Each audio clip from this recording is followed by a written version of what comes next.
मैं इल्मुद्दीन नायब कासिद, एक छोटा मुलाजिम CCRA सकरन ministry of food national के डिपार्टमेंट का मुलाजिम हूँ। जिस तरह हमें 19 माह से लेकर एक तनख्वाह भी फुल नहीं मिली है। कभी कहते फंड नहीं है, कभी कहते ये मसला है। हम 19 माह तक सब्र करते रहे। चलो कभी पैसे आ जाएंगे तो हम मुलाजिमों को ये पैसे अदा क्या जाएंगे।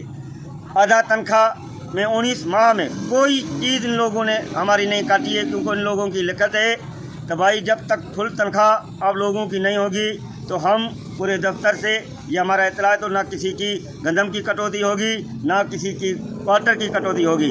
हम तो छोटे मुलाजिम लोअर स्टाफ जिसकी तनख्वाह कम से कम 20,000 25,000 है, अभी वो उसका भी आधा तनख्वाह में दे रहे और उनका फुल हाउस रेंट कन्वेंस कटा गया है बगैर इतला।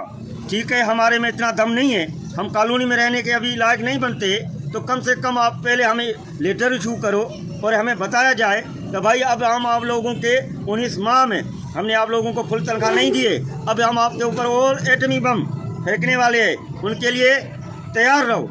अब तो हमारा ऐसे छोटू मुलाजिमों का हाल हो गया है 50% से।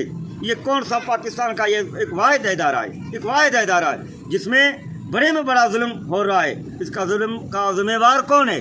सिर्फ PCC सेक्रेटरी साहब है। हम उनको ये भरपूर बात करना चाहते हैं तो कम से कम हम छोटे मुलाजिमों को अल्लाह से डरो, अल्लाह से डरो, इतना जुल्म भी ना करो, कहीं कब्र भी आपको जगह ना दे। इतना जुल्म करने के बावजूद भी हम छोटे मुलाजिमों पर रहम करो।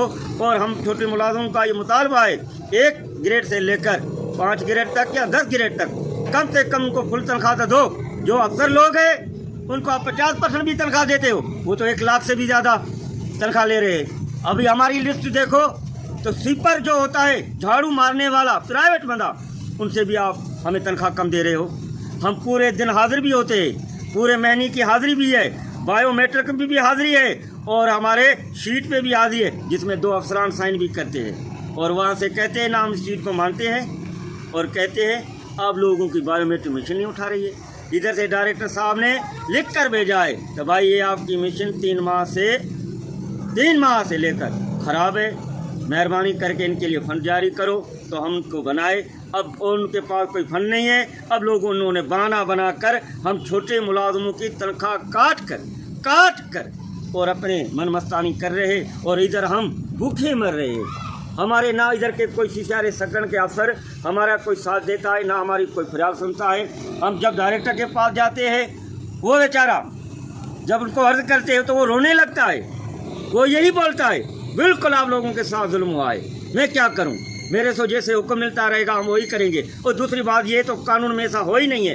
किसी को वहाँ का हेड मुल्तान का क्लार्क मोहम्मद अकरम और यहाँ के हमारे क्लार्क अजनन साहब को फ़ोन करके कहता है फ़ोन पे इसकी इतनी काटो, इसकी इतनी काटो, और कल ये बोलेगा तो भाई इनको हाथ से पकड़ के इसको गेट से भी निकालो। ये कौन से कानून की रवायत में लिखा हुआ है? 1972 से लेकर कई VP आए, कई डिपार्टमेंट सेक्रेटरी आए, मगर जिस तरह इसने जुल्म किया है, जितना ये जुल्म कर रहा है, ना इनसे पहले किसी सेक्रेटरी ने कोई जुल्म नहीं किया, ना कोई VP ने जुल्म किया है, ना किसी डायरेक्टर ने जुल्म किया, नहीं इसने भी जुल्म किया, मगर ये मजबूर है। ये इसके मजबूरी का फ़ायदा उठा रहा है, क्योंकि इधर हमारे जैसा अगर बंदा कसम खुदा की बोलने वाला हो, अपने हक के लिए आवाज़ बोलने वाला है ना, इधर सब लोग मर चुके हैं। अफसरों को ये डर है हम हक के लिए बोलेंगे तो हमारी ट्रांसफ़र हो जाएगी। जिन लोगों ने इधर हक के लिए बोला, किसी को घोटी भेजा गया है, किसी को मीरपुर भेजा गया है, और बेगुनाह ये लोग ये कहता है मैंने ऑफिस कराची वाली बंद कर दी है, डिपार्टमेंट बंद कर दिया, वहाँ का किराया मैं नहीं दे सकता हूँ, तो वहाँ डायरेक्टर समेत और लोअर स्टाफ भी वहाँ काम कर रहे हैं। और बेचारों को बेगुनाह जो कराची से लोग आए उनकी एक तो तनख्वाह बंद पड़ी है और दूसरा इधर बेगुनाह लोगों को यहाँ फेंक दिया है। और उनके साथ वो भी जुल्म चला, जो लोग ड्यूटी भी कर रहे हैं उनकी भी तनख्वाह बंद। जिस तरह डिडू हॉस्पिटल होता है ना, उनमें पागल लोग बैठते हैं, तो वहाँ के डॉक्टर जब उनका इलाज करता है ना, तो वो इलाज करके वो डॉक्टर भी पागल बन जाता है। मैं सेक्रेटरी साहब को ये भी इतला देता हूँ, अगर हमारी फौरी तो फुल तनख्वाह अदा न की गई तो मैं प्रेस क्लब सकरन वालों को अपील करता हूँ आप आए और हमारा हक का आवाज़ सुनो।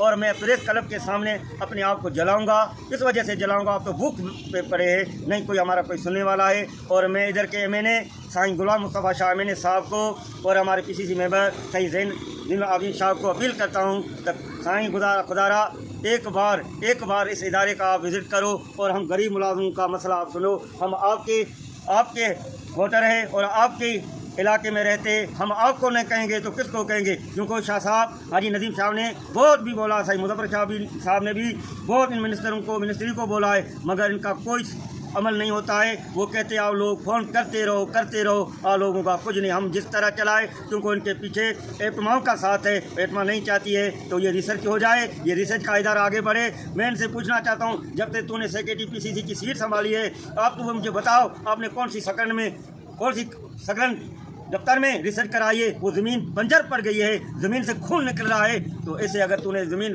बंद करने का आखिर तुम्हारा अमल क्या है? आखिर इस ज़मीन को, इस रिजर्व को बंदा आगे करता है और आपने पूरा इसका इंतज़ाम ही उल्टा कर दिया है। जैसे जनरल ज़िया-उल-हक ने पूरी गैंग की तरह मुल्क का बेघर कर दिया है और लगता है तो जनरल ज़िया की काफ़ी तेरे भी हवाले आ गई है।